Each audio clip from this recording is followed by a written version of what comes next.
नमस्कार, किस्सा यूपी का देख रहे हैं आप। मैं हूं आपके साथ सबा शाहिद शेख।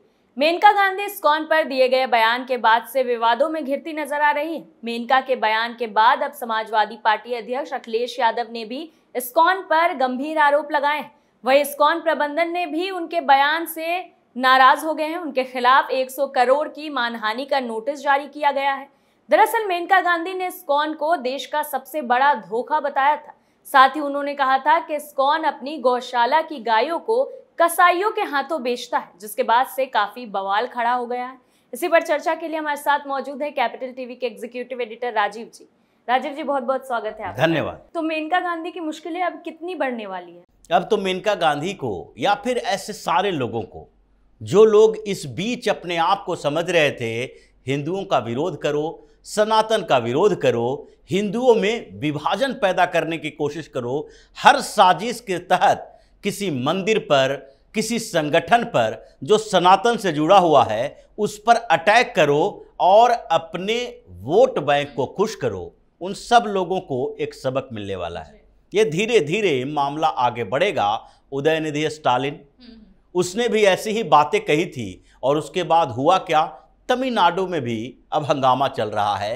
मंदिर और मठ जितने हैं तमिलनाडु के अंदर, उससे आवाज उठ रही है कि स्टालिन परिवार के खिलाफ अब आगाज करो एक ऐसे विद्रोह का जिससे इन लोगों को समझ में आए कि अगर सनातन का विरोध कर रहे हो तो तुम उसके बाद इसी आधार पर वोट नहीं ले सकते।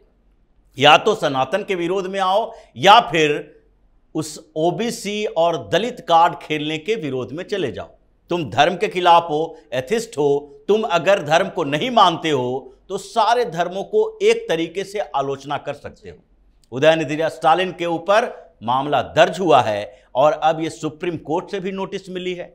हेट स्पीच का मामला भी है और मद्रास हाई कोर्ट ने जो बोला था कि अगर आपको मौलिक अधिकार दिया गया है तो आपके अधिकार में यह शामिल नहीं होता है कि उन लोगों की भावनाओं को ठेस पहुंचाएं जो किसी धर्म से जुड़े हैं। यह संकेत है कि उसके ऊपर हेट स्पीच का मामला चलेगा और स्टालिन परिवार के कैरियर के लिए यह सबसे बड़ा आघात होगा। दूसरी तरफ स्वामी प्रसाद मौर्य को देख लीजिए, वो भी ऐसे घूम रहा था हिंदुओं के खिलाफ बोल बोल के, जैसे कि हिंदुओं के खिलाफ बोल के ही फिर से वो लोकसभा चुनाव में या अगले विधानसभा चुनाव में कोई परचम लहरा देगा। हुआ क्या? जहां जाता है वहीं विरोध होता है, प्रदर्शन होते हैं। अब इसके भाषण सुनने के लिए लोग जाते नहीं हैं, बल्कि भाषण के दौरान इसको गाली देने के लिए जाते हैं, इस पर हमला करने के लिए जाते हैं कि अगर तुमने धर्म के आधार पर इस तरीके से किसी धर्म विशेष को टारगेट करना नहीं छोड़ा तो तुम्हारे सभाएं नहीं होगी। अब उस मैदान में मेनका गांधी कूदी। मेनका गांधी को लगा कि हमें कैसे टारगेट किया जा सकता है, हमारे पास क्या सबूत हैं, क्या तरीके हैं, और इसलिए इन्होंने इस्कॉन टेम्पल को ढूंढा। ये गाय का मामला जो है ये पूरे उत्तर प्रदेश में चल रहा है। अखिलेश यादव बार बार ये सवाल उठाते हैं आवारा पशुओं के लिए कि आवारा पशुओं के कारण किसान परेशान हैं, योगी जी कुछ नहीं कर रहे हैं। गौशालाओं का मुद्दा उठाते हैं और इसलिए मेनका गांधी जो आजकल इस बात के लिए परेशान है कि अगला चुनाव हम किसके टिकट पर लड़ें ताकि कम से कम एक सांसद तो बनी रहे, और इस परेशानी का हल यही दिखाई पड़ा कि कोई बड़ा मामला उठाओ जिसकी अंतर्राष्ट्रीय पहचान हो, और अंतर्राष्ट्रीय पहचान चाहे तो आरएसएस की है हिंदू संगठन के तौर पर, या विश्व हिंदू परिषद की है, या फिर इस्कॉन की है, क्योंकि इस्कॉन हर जगह पर फैला हुआ है। पूरे यूरोप में इस्कॉन की चर्चा होती है, अमेरिका में इस्कॉन की चर्चा होती है। जहां जहां इन जो आधुनिक समाज का कहीं भी कुछ भी दिखाई पड़ता है तो उसमें दिखता है इस्कॉन के अध्यात्म को भी। और चूंकि ये कृष्ण भक्त हैं तो इनको गायों से ज्यादा लगाव है। अब इसलिए मेनका गांधी जो अपने आप को पशु प्रेमी कहती है, ये पता नहीं संजय गांधी ने कौन सा ऐसा पशुओं के लिए काम कर दिया था कि पूरे हिंदुस्तान में अलग अलग जगहों पर संजय गांधी जैविक उद्यान होते हैं। संजय गांधी के बारे में आज तक ये नहीं सुना गया कि उन्होंने कोई ऐसे बड़ा एनजीओ चलाया और पशुओं के संरक्षण के लिए कोई काम किया। न वो जीव विज्ञानी थे, न वो वन्य से कोई उनका लेना देना था, लेकिन फिर भी उनके नाम से पूरे हिंदुस्तान में अलग अलग जगहों पर संजय गांधी के नाम से जैविक उद्यान होंगे। उसी तरीके से जैसे राजीव गांधी खेल रत्न पुरस्कार, अरे आप प्रधानमंत्री हो, प्रधानमंत्री खेल रत्न पुरस्कार रखा जाना चाहिए, क्योंकि कोई प्रधानमंत्री होगा, प्रधानमंत्री एक पद है, लेकिन राजीव गांधी के नाम से खेल रत्न पुरस्कार, जैसे राजीव गांधी इतने बड़े खेल में योगदान देकर आए थे, उनके नाम से रखा जाए। अगर ये पुरस्कार जो है किसी बड़े खिलाड़ी के नाम से रखा जाए, मेजर ध्यानचंद के नाम से कुछ पुरस्कार रखे गए हैं, कोई भी उसका विरोध नहीं करेगा। अर्जुन पुरस्कार रखे गए हैं, विरोध नहीं करेगा। लेकिन ये जो पूरा नेहरू गांधी परिवार है, ये इसने ऐसा ही आभा मंडल बनाया है, इसलिए आज धीरे धीरे इसके निशानों पर चोट पहुंचाई जा रही है। मेनका गांधी अब ये अपने आप को पशु प्रेमी कैसे बना लिए? इसलिए कि संजय गांधी के नाम से कुछ जैविक उद्यान हुए और इनको लगा कि अब पशुओं की समस्या उठाकर अपने आप को ये साबित करेंगे कि हम कितने दयावान हैं। अब पशुओं की समस्या को लेकर ये वही मेनका गांधी हैं जिन्होंने एक डॉक्टर के साथ बदतमीजी की थी, एक कुत्ता का इलाज करने वाला, और उस समय जिस तरीके से बदतमीजी के साथ उन्होंने उस डॉक्टर को भद्दी गालियां दी थी, उसका रिकॉर्डिंग भी सामने आ गया था। भारतीय जनता पार्टी ने इसे संज्ञान लिया था कि आप किसी को डांट सकते हैं, सांसद होने के कारण आप वहां के स्वास्थ्य की समस्या, चाहे पशु चिकित्सक ही क्यों ना हो, उनसे आज बात कर सकते हैं, लेकिन ये तरीका गलत है। आप बदतमीजी नहीं कर सकते। ये भारतीय जनता पार्टी है, ये कांग्रेस नहीं है। और आप अपने साथ में जो गांधी सरनेम लेके चल रही हैं, इसका मतलब ये नहीं है कि ये देश के राजा हो गई हैं। आप एक सांसद हैं, आम नागरिक हैं, आम नागरिक की तरह व्यवहार कीजिए और सांसद होने के कारण अपने दायित्वों का निर्वहन कीजिए।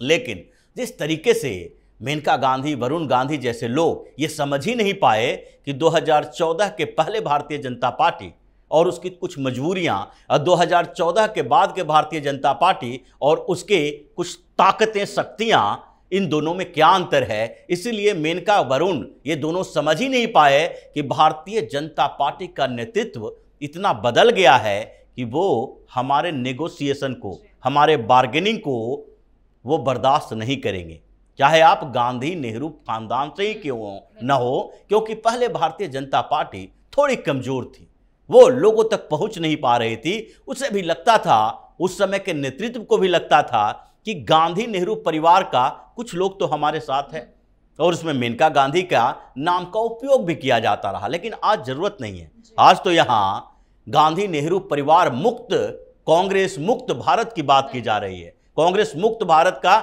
जो नारा दिया गया है, उसके पीछे का कारण यही है कि गांधी नेहरू परिवार को कांग्रेस से मुक्त करो या देश से हटाओ, राजनीति से हटाओ। अब मेनका गांधी की ये दंभ जो है, ये भारतीय जनता पार्टी में भी है, और इसी दंभ में उन्होंने इस्कॉन के ऊपर इतना बड़ा आरोप लगा दिया, और वो आरोप भी बिना किसी तरह के सबूत के। अगर आपके पास सबूत है, आप उसे इकट्ठा करो, आप बताओ कि कौन कौन सी जगह इस्कॉन टेम्पल जो है और जो गौशाला खुला हुआ है, वहां से गायों को, बछड़ों को, कसाईयों को बेचा गया है।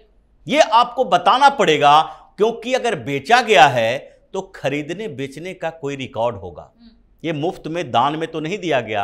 कसाईयों को अगर दिया गया है, वहां से एक्सपोर्ट किया गया है, वहां से पैसे लिए गए हैं, तो कुछ न कुछ उसके सबूत होंगे। आप सबूतों के सामने आए। ये आप ऐसे ही भ्रामक तथ्य नहीं बता सकते, लोगों को भरमा नहीं सकते। इसीलिए इस्कॉन ने 2 दिन तक तो इनके खिलाफ लीगल एडवाइस लिया कि किस तरीके से मेनका गांधी के ऊपर हम कार्रवाई कर सकते हैं। पहले इस्कॉन की तरफ से जो बात कही गई कि ये फर्जीवाड़ा फैला रही हैं, हमारा उद्देश्य ही गौवंश के पशुओं की सुरक्षा करना है, हम कृष्ण को मानते हैं।